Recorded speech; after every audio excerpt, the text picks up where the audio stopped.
tal? ¿Cómo les va? Bienvenidos a una nueva edición de Sin Retórica, aquí en Somos Resistencia, los viernes a las 22 y el domingo a las 15:30. Nuestros dos habituales encuentros semanales en los que preparamos todo el material para que de alguna manera podamos establecer esta comunicación con aquellos temas que nos interesan como personas, como sociedad. Y uno de ellos, en esta semana, está referido a un hecho que aconteció el mes anterior, hace un mes aproximadamente, y que nosotros lo reflejamos aquí en Sin Retórica con un material que en instantes lo vamos a reiterar, porque en aquel momento creíamos que era el síntoma de algún hecho que todavía no había sido expuesto en toda su dimensión. Y nos estamos refiriendo a la relación entre el senador Ángel Rosas y la vicepresidenta de la Nación, Gabriela Michetti.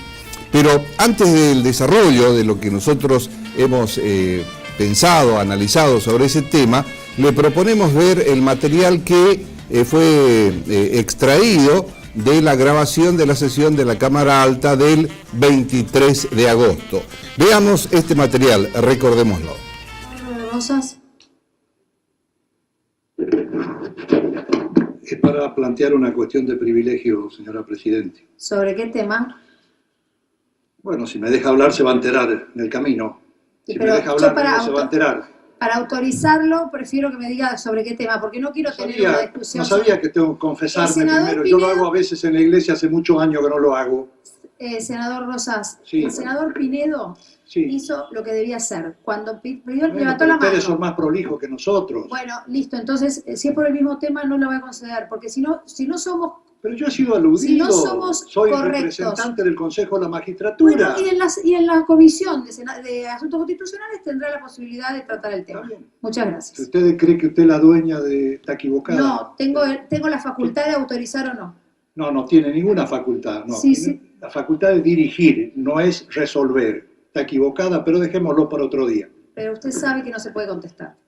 A continuación, por secretaría, se procederá a dar lectura de los mensajes remitidos. Y lo decíamos en aquel momento, este cruce entre el senador Ángel Rosas y la vicepresidenta, nos parecía que no era producto de una situación de momento, sino que tal vez fuese la eclosión de otros hechos que todavía no se conocían. Y aquella presunción de hace un mes, de alguna manera se vio corroborado en esta semana que estamos terminando, con la renuncia a la presidencia del Interbloque Cambiemos por parte del doctor Ángel Rosas, un hecho que sacudió de alguna manera no solamente a toda la política de nuestro país en este aspecto específico, sino a quienes dentro de Cambiemos estaban cuidando muy forzadamente que no se resquebraje una relación que permitió que la Unión Cívica Radical, el PRO y otras fuerzas políticas constituyesen Cambiemos, y con el triunfo electoral que hoy ya tiene casi 2 años en la presidencia de la Nación. Y de allí, de este hecho, de la renuncia de Rosas en carácter indeclinable, aunque manteniendo la titularidad del bloque de la Unión Cívica Radical, las preguntas son varias.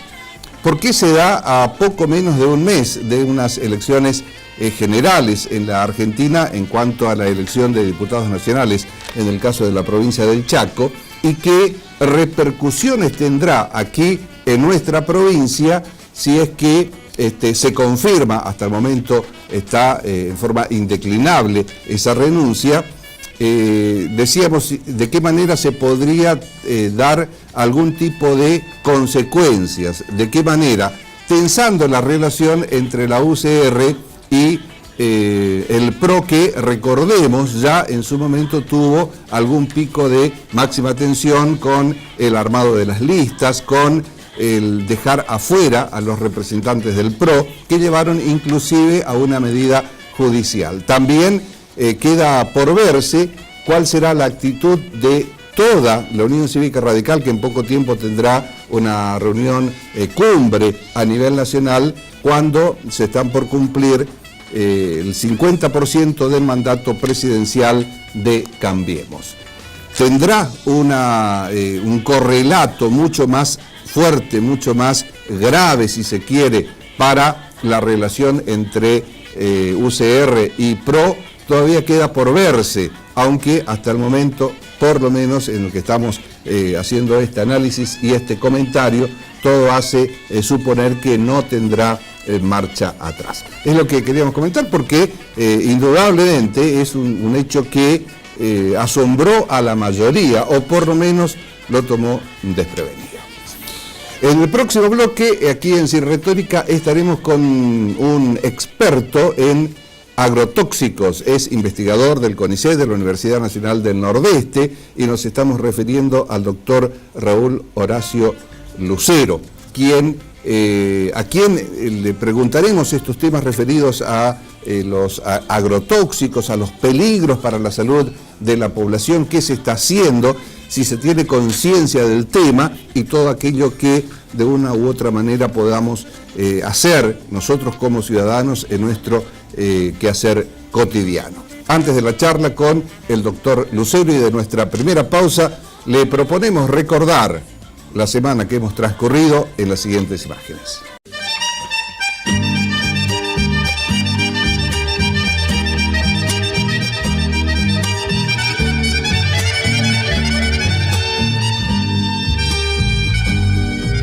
Camino de Santa Rosa te estás forrando, camino donde la luna andaba de a pie. Rolón por las madrugadas te despertaba, Dorico te regresaba al anochecer. Tu siesta me está llamando desde el verano, aroma de tus pichanas y cielo azul. A pierna suelta se duerme tu candolza, borracho con vino dulce de Guapurú. Por Santa Rosa me voy al río, tiño mis manos de azules, pinto mis ojos de verdes, lleno mi boca de grillos. Por Santa Rosa me voy al río.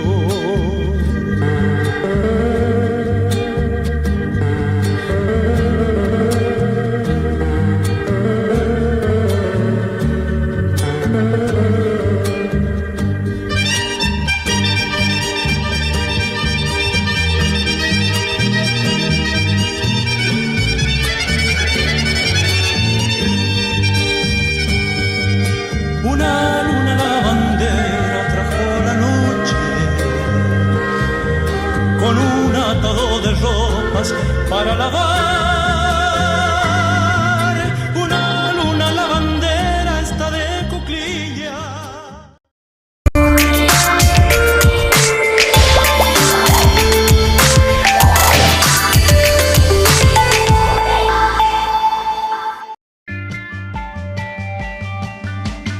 Directores, ciclo de entrevistas a directores, productores y realizadores del cine y de las artes audiovisuales argentinas. Mantiene vivo el espíritu de la unidad en la diversidad como forma de respeto al cine, la cultura y la democracia.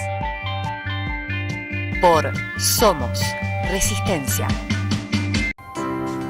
Somos, el canal de tu ciudad que llega en forma directa a las regiones más importantes del país, reflejando la economía, la cultura y los deportes de cada lugar. Somos es la red de canales locales de Cablevisión, un medio ideal para que pequeños anunciantes lleguen a sus potenciales clientes en forma simple y económica. Somos es la oportunidad de comunicar productos y servicios con la mejor relación costo-beneficio. Tenemos planes que se adaptan a las posibilidades de cada anunciante. Tenemos una propuesta pensada para vos. Somos el canal local de Cablevisión.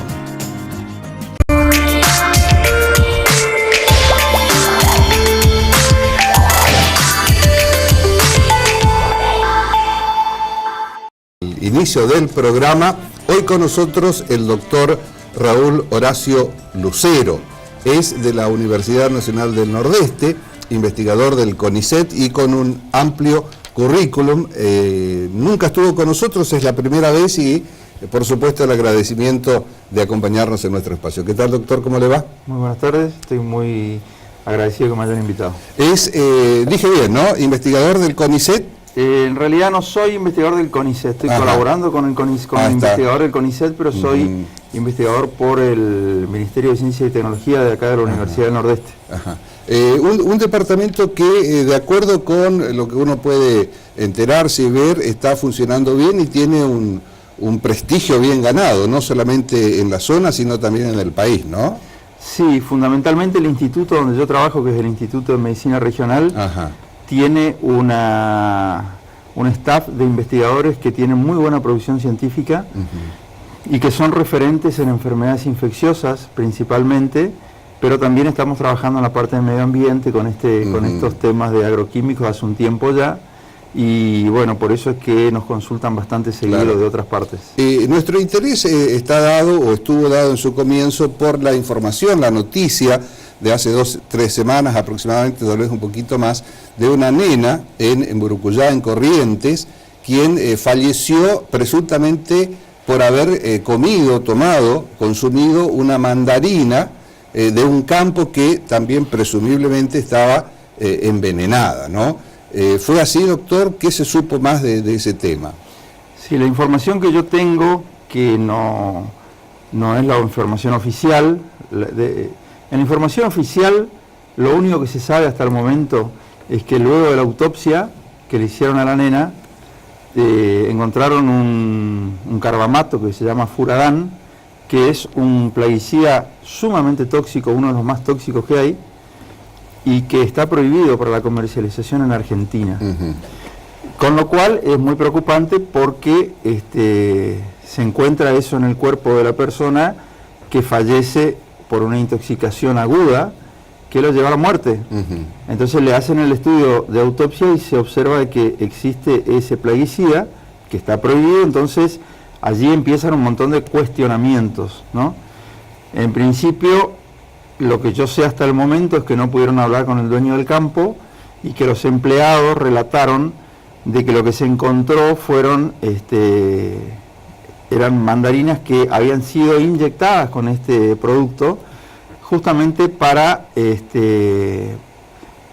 tener una especie de cebo para las palomas, para un tipo especial de aves que son como una plaga para estas plantaciones, y que cuando consumen este tipo de plaguicidas que está puesto a propósito en las mandarinas que están en el piso, eso es lo que relataban ellos, se mueren las aves, pero lo que pasa es que es una práctica sumamente peligrosa, con un producto que está prohibido y que puede ocurrir este tipo de cosas, pueden ser consumidas por algún humano que tiene la misma suerte que las aves que querían eliminar, ¿no? Ahora, doctor, para nosotros, quienes no estamos en el tema, que no conocemos específicamente, sino que nos enteramos por lo que se publica, se dice, y muchas veces no sabemos si lo que se dice es acertado o tiene un grado de veracidad.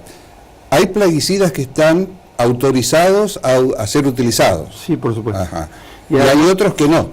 Hay otros que están prohibidos y hay otros que están restringidos, o sea, están los que se pueden usar porque teóricamente tienen banda verde, que presuntamente los que tienen banda verde son los menos tóxicos. Banda verde es el nombre que se le da. Se les da como una clasificación. Como un etiquetado que aparece en la formulación y aparece en los paquetes de comercialización, en los productos, digamos. Para que sean rápidamente identificados. La cuestión es quién hace y cómo se hacen esos controles para decir este es bueno, este es malo o este es medianamente tóxico. ¿Y en Argentina hay un organismo de control, de regulación? Sí, claro. En Argentina, digamos, están todos los entes de regulación, partiendo, por ejemplo, por el SENASA, que son los entes que van a regular los productos de sanidad, vegetal y animal, y son los que van a decir si esos productos son, si están permitidos o están restringidos, o si están prohibidos.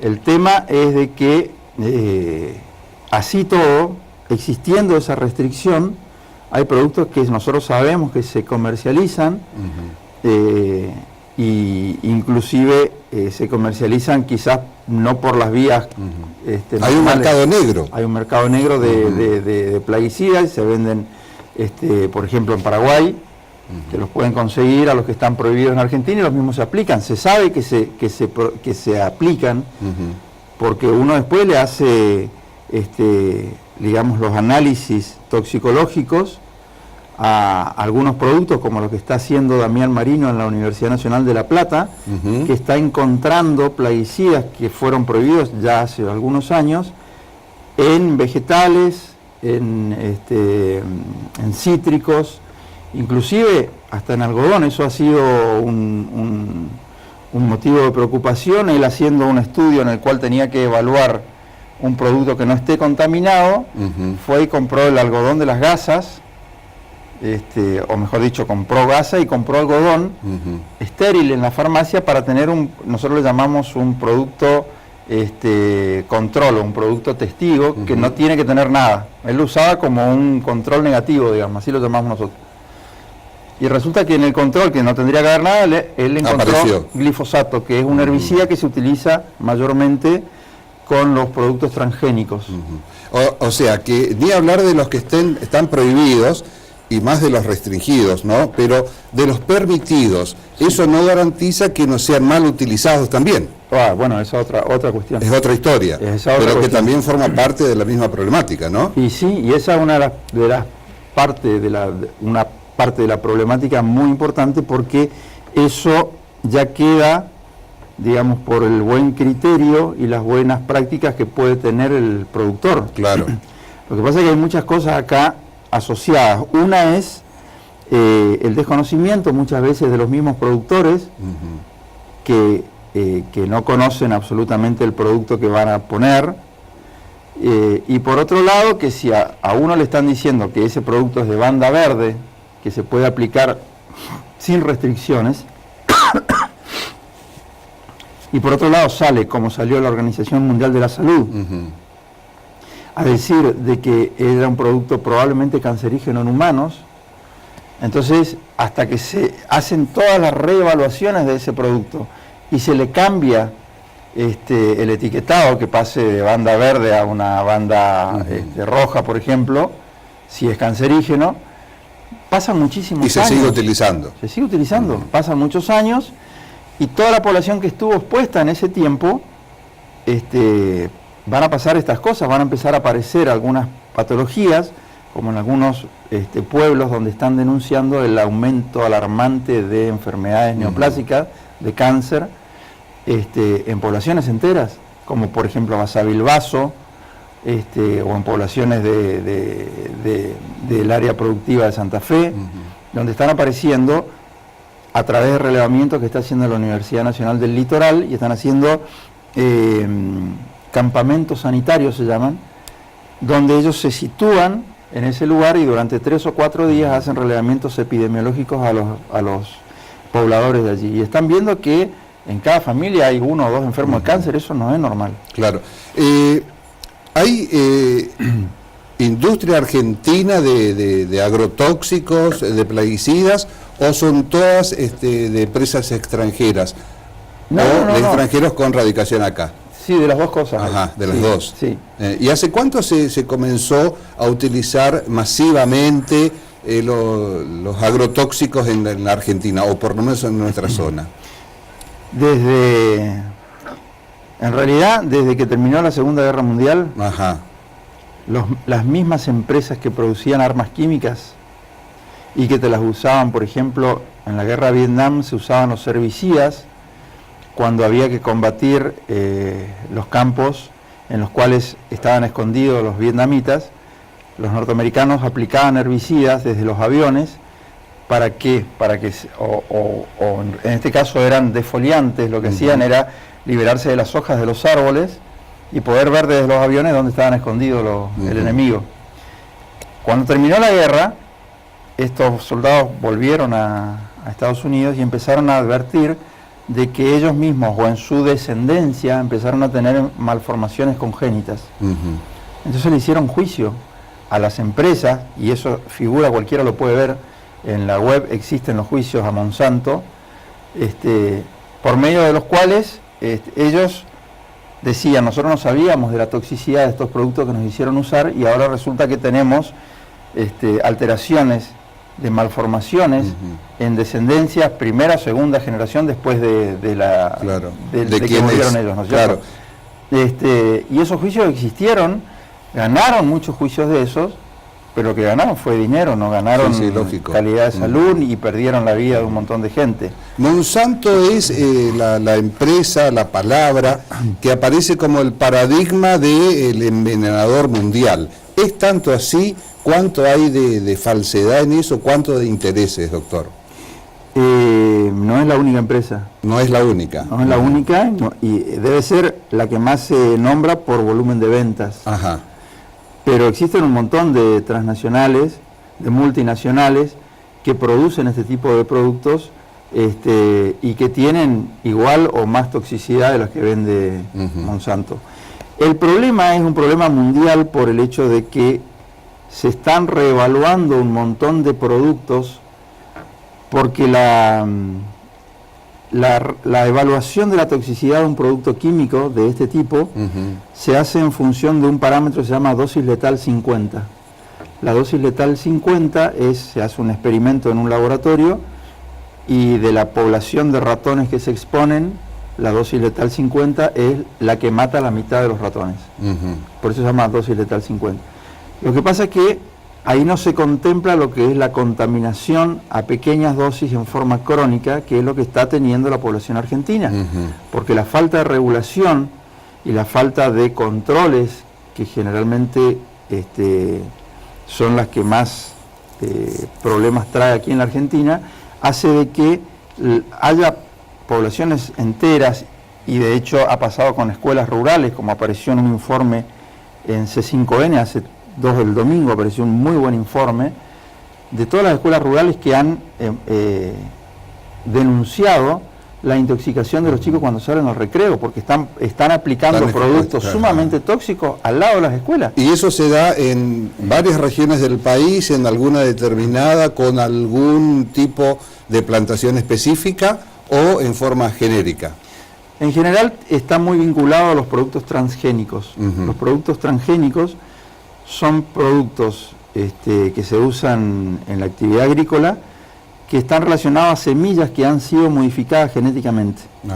Las semillas que han sido modificadas genéticamente en los laboratorios son justamente porque le incorporan un gen que lo hace resistente a un herbicida. Ese herbicida es el Roundup o glifosato. El producto comercial se llama Roundup. Entonces, ¿qué ocurre? Cuando uno aplica eso, tiene 2 beneficios. Primero, contrata mucha menos gente en el campo.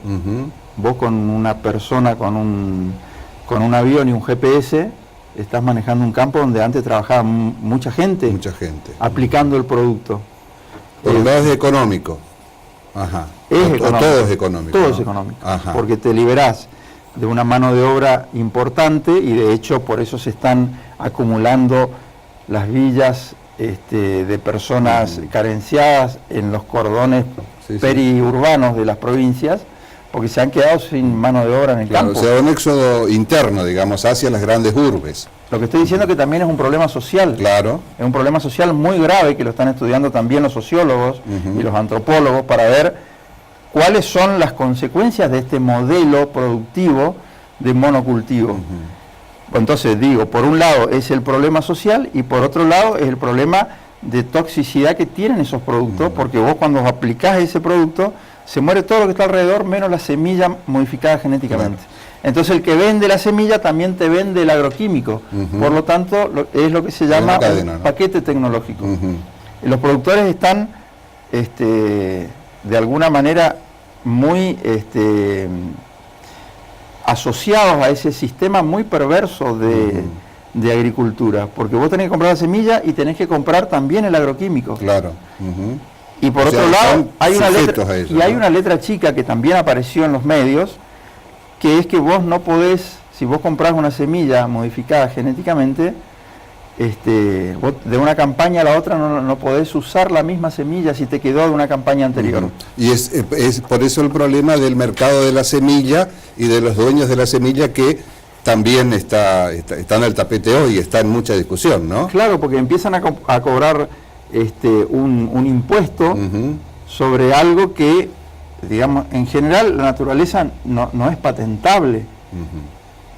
Una semilla de trigo o una semilla de cualquier producto natural no tendría que poderse patentar. Ahora, cuando ellos intervienen genéticamente la semilla, ahí creen que sí pueden hacerlo. Ahí ya lo patentan, y una vez que lo patentan, tienen la propiedad intelectual sobre eso, y es muy perverso el sistema, la verdad es muy perverso.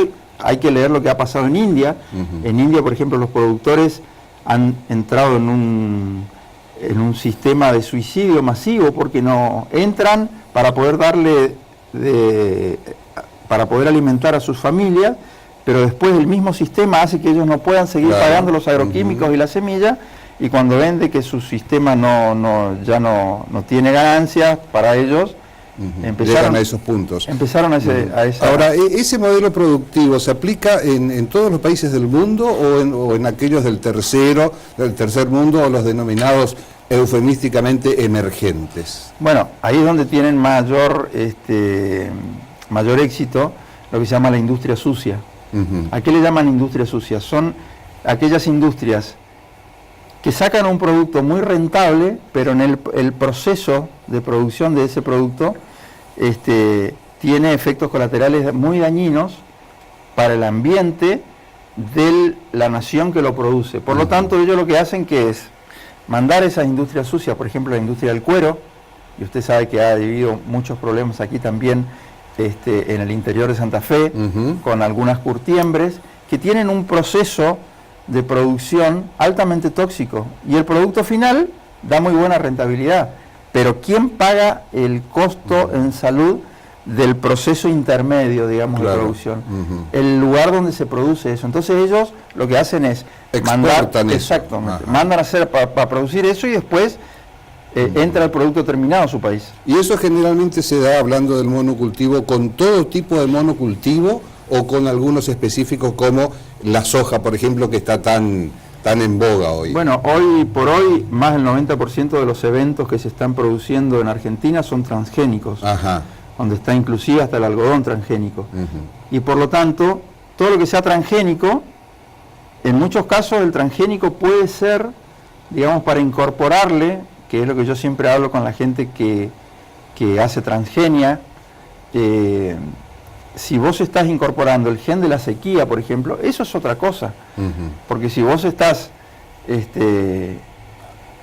interviniendo la semilla genéticamente para que adquiera un gen de resistencia a la sequía, le estás dando una propiedad natural de otra especie para que resista a la sequía o para que resista a las inundaciones, por ejemplo. Ahora, si vos estás modificando la semilla genéticamente solo para que te rinda económicamente para vender más agroquímicos, ahí ya entramos en un problema muy grave.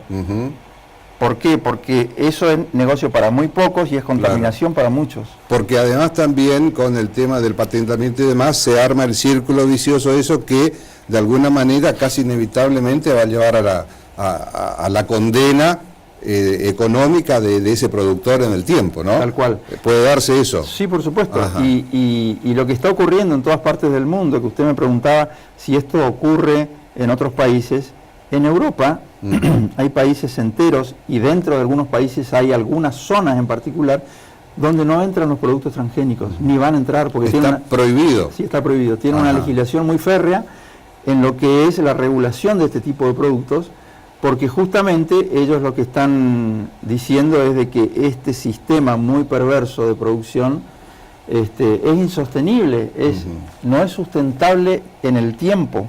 Por lo tanto, están yendo hacia, digamos, lo que son los modelos de cultivos orgánicos sin el uso de químicos, que son mucho más sostenibles en el tiempo y que está demostrando de que se puede hacer en forma digamos, en forma masiva, y que podría llegar a alimentar a mucha gente. Lo que dicen los que están del otro lado es de que la producción orgánica no puede alimentar a los millones y millones de personas hambrientas en el mundo. Y ese es un relato también que tiene mucha falsedad. Claro, porque leyendo o escuchando la opinión de quienes están a favor de lo transgénico, es que hoy ya no existe otra posibilidad de producción que sea rentable y que sea perdurable, que sea sustentable en el tiempo. Eso es un argumento propio del sistema capitalista. Ajá. Es no es cierto. Puede existir otro. Yo le diría a los que están viendo este programa o a los que están interesados que vean lo que es la producción de la Granja Aurora en Buenos Aires, que ha sido premiada internacionalmente por la producción y la cantidad de productos que están sacando en forma totalmente orgánica sin usar una gota de veneno. ¿Dónde está situado, doctor? En la provincia de Buenos Aires. Ajá. No me acuerdo exactamente qué departamento. Aurora se llama. Ajá. Que recientemente fue premiada por la gran producción que tienen y por justamente los volúmenes de producción que tienen, porque la crítica mayor que tienen estas producciones por el lado de los sistemas capitalistas es que ellos dicen, bueno, perfecto, pero esto no se puede hacer una agricultura intensiva con este modelo. No se le puede dar de comer a todo el mundo. Y eso se está demostrando en pequeños lugares de producción, como también está ocurriendo, por ejemplo, en un emprendimiento que está aquí cerca, que se llama Naturaleza Viva, que está al lado de Reconquista. Acá en el norte de Santa Fe. En el norte de Santa Fe. Ajá.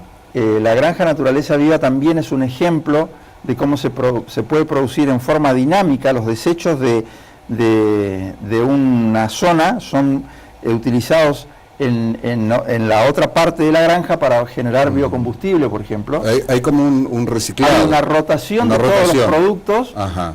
De manera tal de que, y hablando con Remo Bénica, que es la persona que dirige este emprendimiento en Guadalupe Norte, así se llama la localidad donde está situada Naturaleza Viva, Remo Bénica te dice, la tierra es como el sistema inmune del hombre. Vos no te podés defender de las enfermedades si no tenés una buena salud. ¿Cómo hacen las plantas para defenderse de las enfermedades teniendo una buena salud de la tierra? Si vos estás contaminando cada vez más la tierra con químicos, como se está demostrando que cada vez más la tierra está más contaminada, es imposible que tengan defensas naturales ante ciertos microorganismos. Ahora, doctor, las políticas que se puedan tomar en los países, en nuestro caso la Argentina, ¿son de alguna manera permeables a este formidable interés económico y capitales que dicen, no, vayamos a hacer nuestro negocio? ¿Los controles que existen son suficientes? ¿Hay que mejorarlos? Y de ser así, ¿de qué manera? Todos los gobiernos que tuvimos han ido en ese sentido. Ajá. Han alentado la práctica del monocultivo y eso se ha visto desde la entrada del primer evento transgénico en el año 1996 que lo autorizó Felipe Solá en ese momento. De allí en más, primero fue soja transgénica y después fueron maíz, algodón, todos los eventos que siguieron que hacen que estemos arriba del 90% de los eventos transgénicos hoy por hoy en la Argentina. Y si uno ve los volúmenes de venta de las semillas transgénicas y los volúmenes de venta de plaguicidas, para una persona que ve cuáles son los efectos de los plaguicidas en la salud humana, a mí la verdad me causa mucha preocupación ver estas cifras, porque cada vez más tenemos millones y millones de litros de plaguicidas que están siendo aplicados con controles muy laxos. Con legislaciones que en muchos casos está escrita la ley, pero es ley muerta porque eso no se aplica. No se aplica, ajá. Porque no se pone empeño en dinero como para tener un sistema de contralor que haga de que se puedan controlar, como uno controla 10, 20 millones de hectáreas. Es imposible. Entonces eso entra directamente de lo que es el buen criterio del productor. Y el buen criterio del productor muchas veces pasa por la ganancia. Claro. En En el curso de la formación académica de los profesionales que después seguramente van a tener trabajo o relación directa con los productores, ¿hay alguna forma de enseñanza de la necesidad de aplicar estos criterios de control directo o no, doctor? Si hay necesidad, dice usted. No, si existen. Ah, sí existen. En general no. Yo veo un divorcio entre lo que son las ciencias que están ligadas a la producción agrícola, llámese carrera de agrimensura, de agronomía, perdón, con lo que son las carreras de formación científica en salud. Ajá. Y eso mismo pasa, por ejemplo, dentro de las legislaturas, cuando acá se discutió la ley de biocidas, que es la ley que tiene la responsabilidad de controlar el buen uso de los plaguicidas en toda la provincia, invitaron a muchos sectores, pero no fue nadie de salud. Entonces, si no hay nadie que discuta cuáles son los efectos colaterales que tienen estos productos, porque digámoslo con todas las letras, los agroquímicos no es agua del cerro lo que uno está aplicando. En realidad es un producto que disrumpe la vida de las plagas y de las malezas. Y nosotros compartimos el código genético con muchas de esas, sí, seguro, de esas especies. Por lo tanto, si le hace mal a un mamífero, a un ratón, a nosotros nos va a pasar lo mismo. Porque también existe, de acuerdo con el umbral 50 que usted mencionaba hoy, dosis letal 50. Dosis letal 50, ¿no? Que superando ese umbral nos autoriza, o se podría decir, es letal. Pero en la continuidad del tiempo de dosis de 10, 15, 20, hay que ver también cuáles serían las consecuencias en la población blanco, ¿no? O que esté directamente atacada por esos productos. Si no hay alguien del sector específico, en este caso de salud, seguramente no se va a tener en cuenta eso. Por supuesto. Y los procesos neoplásicos empiezan en forma muy silenciosa. Empiezan con algunas desregulaciones en el ADN que son producto de mutaciones que se van acumulando. Cuando hay mutaciones acumulativas en forma reiterada, la célula tiene un proceso que se llama, es un proceso de control de mutaciones, un control interno, ¿no? Ese proceso se ve alterado cuando las mutaciones son demasiadas y en forma acumulativa. Por lo tanto, se desregula lo que es el chequeo del ADN y la célula entra en un caos proliferativo. Cuando entra en un caos proliferativo, ella no se lo puede parar.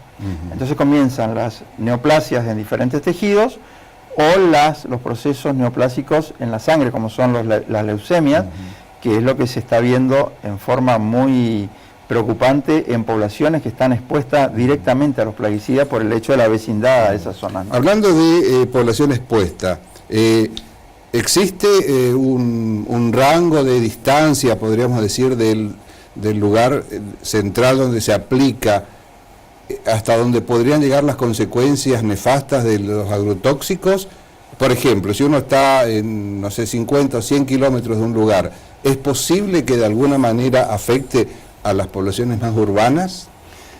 Para que se dé una idea, se han detectado plaguicidas en la zona del Ártico, por ejemplo, donde nunca se aplicó, obviamente, este tipo de producto.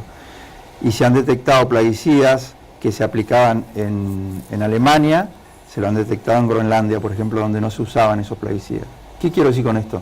La deriva de los plaguicidas, uno no la puede medir.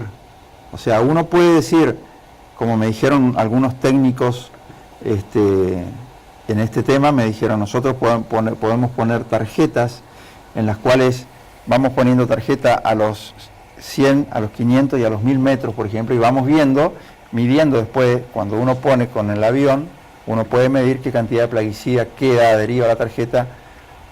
Perfecto. Es una tarjeta de control. Una tarjeta de control donde uno después dosa la cantidad de plaguicida que tiene ahí. Sí.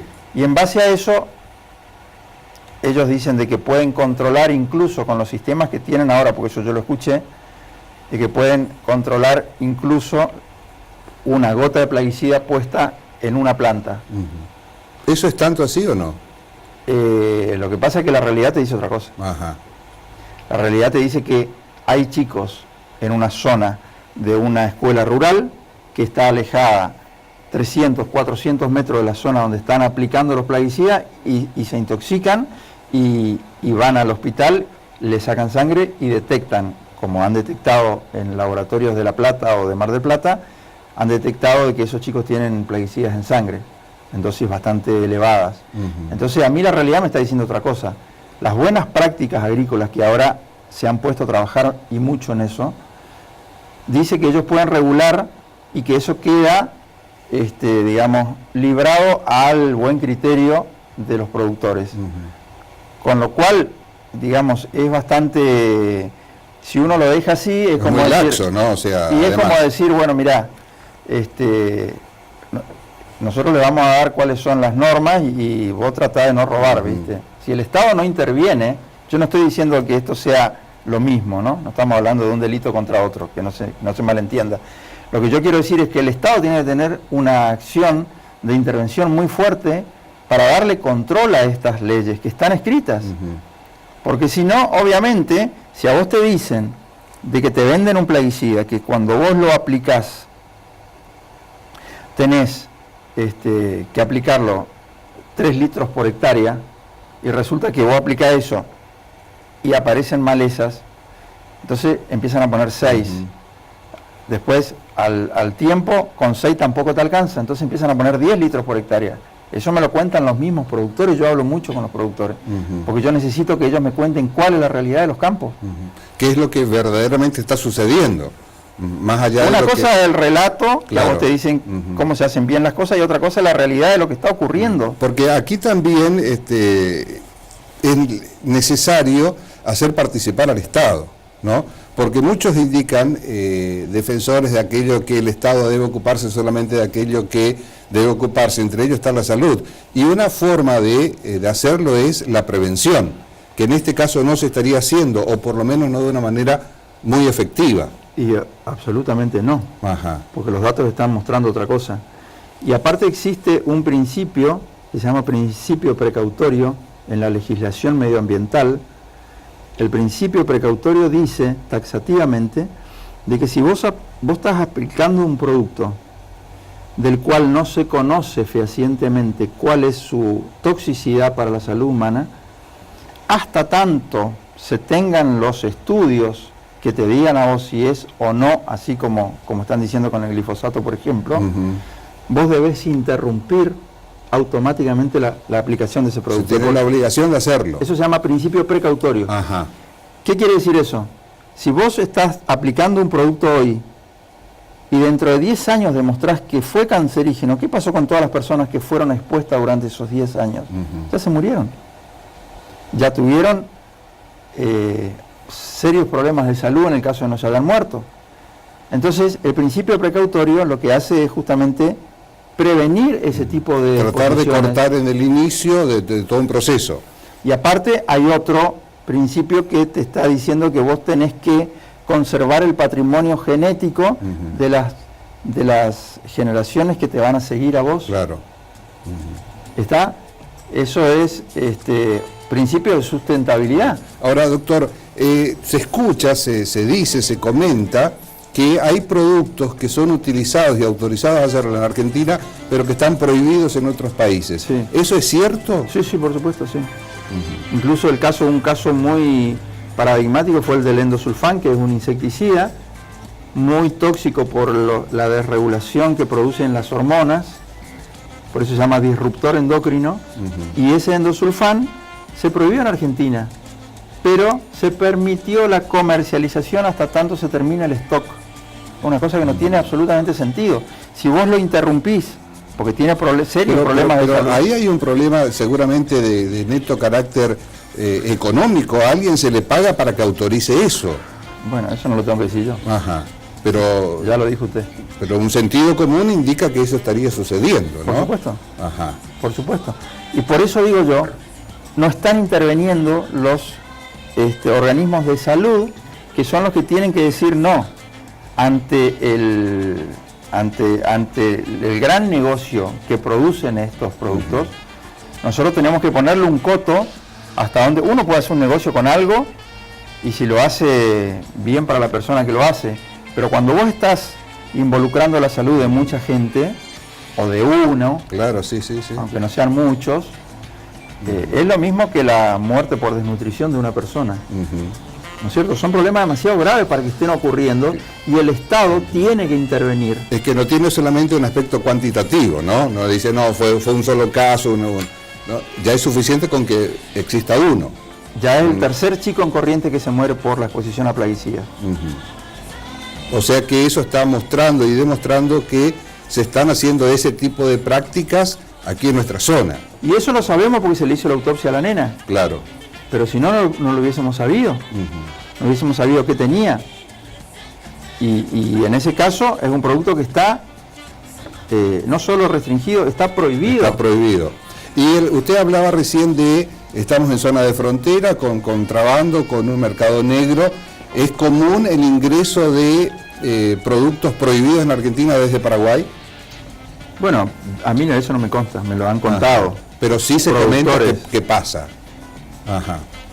Y para que todos nosotros como sociedad tengamos mayor conciencia de esto, no se ven demasiadas campañas de promoción y de prevención sobre los cuidados en el uso de agroquímicos, ¿no? ¿Sabe por qué? ¿Por qué? Porque la gente cree que eso está confinado a la ruralidad. Eso le pasa a la gente del campo. Eso le pasa a ellos. Eso le pasa a los que están en el campo. Ajá. Ahora, yo le diría que sería muy interesante de que uno empiece a leer cuáles son las conclusiones de los investigadores que están dosando plaguicidas en el mercado central de Buenos Aires, por ejemplo. Eso salió en un periódico de Buenos Aires, en Infobae, salió hace 2 días, que arriba del 60 al 70% de los productos secuestrados al azar en el mercado de Buenos Aires tienen plaguicidas. Vos no podés estar comiendo un producto que tiene plaguicidas, no hay una dosis permitida de plaguicidas. O sea, Europa tiene una legislación muy restrictiva con respecto a esto. La cantidad total de plaguicidas que debe tener un alimento es ínfimo en Europa. Tienen que ser solo rastros, no puede haber nada, porque si no... Y acá se están detectando casos... con contaminación de productos, sí, exacto. Ajá. Y eso, por eso, viene bien la invitación a su programa, porque son cuestiones que eso generalmente quedan en los conocimientos catedráticos, sí. Como paper de investigación. Queda en la academia y nada más, digamos, no trasciende. Esto hay que bajarlo a la comunidad porque es una cosa que nos está afectando a todos. Y hablando de eso, ¿cómo se puede hacer, si es que se puede hacer algo desde el accionar cotidiano de la señora, del señor, no consumir productos que... Lo mejor que se puede hacer, digamos, la práctica más revolucionaria en este caso es hacer una huerta en su casa. Si usted pudiera hacerlo, cualquiera que lo pueda hacer, o hacer asociaciones de vecinos, como está pasando en Buenos Aires, que uno le compra al otro, que sí tiene la tierra, y ellos pueden garantizar de que esos productos se están haciendo sin pesticidas. Porque es lo mismo que uno se ponga en contra, ya nadie se puede poner en contra de los autos eléctricos. Esto es una cosa que a corto y mediano plazo vamos a terminar en eso. Nadie puede decir de que está bueno la idea de que haya que ponerle veneno a la comida. No sé si estamos hablando de eso. Veneno que no es muy duro decirlo porque simplemente es cierto, puede o de hecho en muchos casos está incluido, está incorporado a lo que consumimos. Sí, por supuesto. Aunque sean rastros, pero el problema es que, aunque haya poco, nosotros estamos comiendo todos los días determinados tipos de alimentos que tienen dosis pequeñas, pero que nos están intoxicando en forma crónica. Esa intoxicación en forma crónica, con pequeñas dosis, es lo que desencadena este tipo de patología que nosotros estamos viendo. Claro. Y eso es lo que nadie mide. Entonces, una alternativa, decía usted, es poder hacerlo en casa, en la huerta familiar o en la huerta vertical, como algunos lo denominan también, ¿no? Eso está teniendo muchísimo auge en Buenos Aires, que es yo no diría que es una moda, es una concientización que viene de Europa. Porque la gente en Europa a mí me han hecho, ustedes habrán visto, me han hecho reportajes, creo que más afuera del país que acá. Y hace poco salió una entrevista muy interesante que se hizo para la Universidad de Venecia, en Italia, donde me ha llamado gente de Italia y me han dicho, lo que vos estás contando, que pasa en Argentina, nosotros no lo podemos creer, porque en Italia nosotros tenemos una educación muy arraigada de lo que es el consumo sano. Y seguramente esa instrucción se da desde la primera infancia. Desde ahí sí, ellos trabajan en la educación muchísimo con esto. Y aquí está seguramente también un llamado, un pedido, una sugerencia, y por qué no, ojalá que así sea, una exigencia a quienes tienen funciones legislativas en esto, ya sean municipales, provinciales o nacionales, no sé cuál será el ámbito de competencia que les incumbe a cada uno, como para que lentamente vayamos tomando más conciencia de todo aquello que nos estaba contando, y seguramente muy someramente el doctor Lucero por una cuestión de tiempo, pero esa era nuestra intención, dejar un dato como para que se analice, un disparador de debate y discusión en la casa, que creemos que con eso ya estaría bueno, ¿no? Sí, con algo hay que empezar, digamos. Nosotros hablamos mucho de esto, inclusive en los colegios, me han invitado varias veces a hablar en los colegios, y el tema es de que nosotros sí o sí tenemos que ir hacia una alimentación más sana, porque es cierto que nosotros somos los que comemos. Claro. Y si nosotros estamos comiendo productos en los cuales no podemos garantizar cómo fueron producidos, en Europa existe lo que se llama el etiquetado de los transgénicos. Si uno entra a un supermercado, sabe cuando va a comprar algo que eso tiene una etiqueta que dice si es transgénico o no. Entonces yo decido si lo voy a comer o no. Claro. Acá no existe eso. Vos estás comiendo cosas que estás sacando de una góndola en la cual no sabés, a no ser que empieces a investigar en forma perfectamente detallada, si ese producto fue hecho con productos transgénicos o no. El consumo de verduras y hortalizas y demás que se adquiere en las ferias que proliferan acá en Resistencia, ¿de alguna manera le puede dar una garantía de que sea más natural, no que sea orgánico el producto? Hay algunos emprendimientos, por ejemplo en Tirol hay un emprendimiento muy interesante, yo lo estuve leyendo, todavía no lo pude ir a visitar. En Fontana también, el que conté yo de la granja ecológica, sí, de la Aurora, y el de Removenic acá en Guadalupe Norte. Cerca de Reconquista, me dijo. Sí, eso está yendo de acá para allá, antes de llegar a Reconquista, unos kilómetros antes, a mano derecha. Es una granja muy, muy interesante para ver, y viene gente de toda Latinoamérica a instruirse de cómo están haciendo ellos para trabajar allí.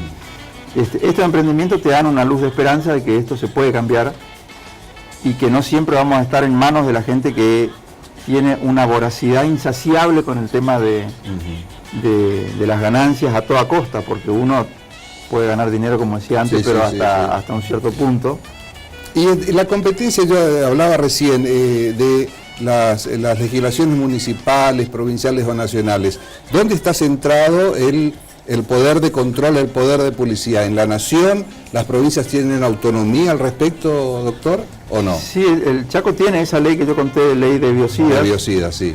Que se discutió varias veces porque es muy perfectible, hay que cambiar un montón de cosas que están mal. A la que no se citaron a los representantes de salud, me decía, ¿no? Eso lo sé yo porque yo fui como representante, porque el Colegio Médico y el Colegio de Bioquímico me mandó a mí como representante para discutir esto, y era el único que estaba. Claro. No había nadie de salud pública, no había médicos, porque en general es un problema que uno cree que no está en la salud. Sí. Y es un problema que habitualmente se cree que hay que discutirlo dentro de los ámbitos de producción, Ministerio de Producción, Ministerio de Economía, porque es todo un problema económico. Es un problema económico, pero que está afectando muchas cosas de la salud.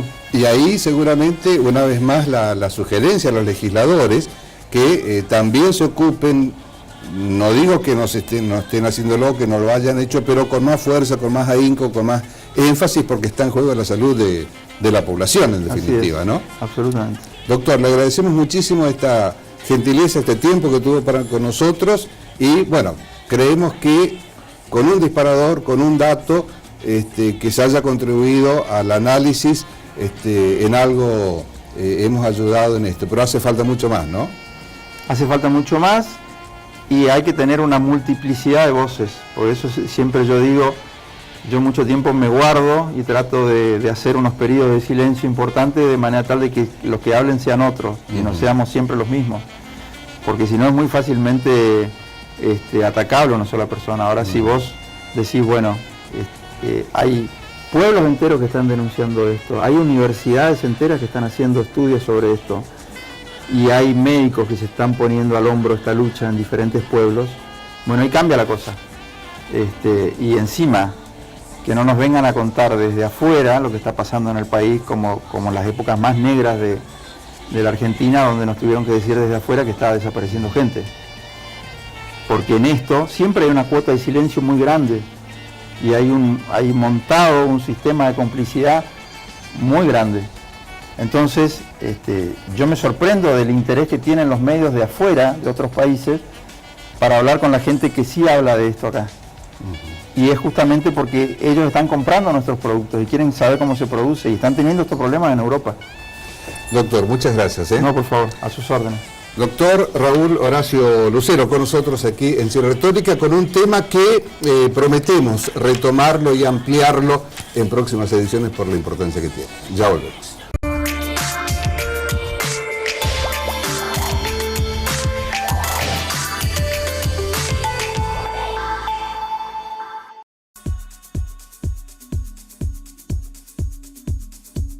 «100% Arquitectura», un programa dedicado al mundo de la arquitectura, el arte, el diseño y la construcción.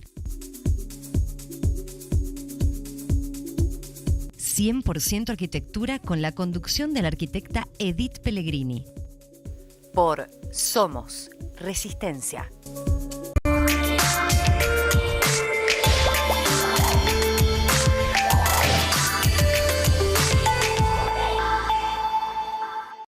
Y estamos en el final ya de nuestro programa, último bloque de Sin Retórica. Recuerde, todos los viernes a las 22 y nuestro encuentro de los domingos a las 15:30. Y después de todo el material que hemos preparado para hoy, ojalá, y es nuestra intención, nuestro objetivo, que haya sido de su agrado, que siempre deje un tema de análisis o de pensamiento o de debate. Llegó el momento de despedirnos. Y lo hacemos con un recuerdo. Estamos escuchando ya de cortina musical de fondo uno de los más hermosos temas compuestos por Pocho Roch, quien falleciera en esta semana. Y a quien en otras ocasiones, en nuestro espacio también, siempre lo hemos recordado. Y hoy, más que nunca, queremos despedirnos e invitarlos a un próximo encuentro la semana que viene. Recuerda, aquí en Somos Resistencia, con este hermosísimo tema interpretado por Pocho Roch con estas no menos bellas imágenes. Hasta la semana que viene, si Dios quiere. Que te evoque mi canto trasnochado de alegres serenatas entre reja y balcón, reviviendo en mis versos las estampas añejas de embaldosados patios con jazmín y malbón. Vuelvo a ver en tu centro veredas arboladas, las chicas que pasean por la calle Junín, los famosos partidos regional y colegio y aquellos estudiantes en el Barazaí. Cuando el campo era cerca, por Ayacucho al este, cuando el terceto de oro jugó en el Piel Ferré, cuando en Punta Tacuara bailaban las parejas al son de los compases románticos de ayer.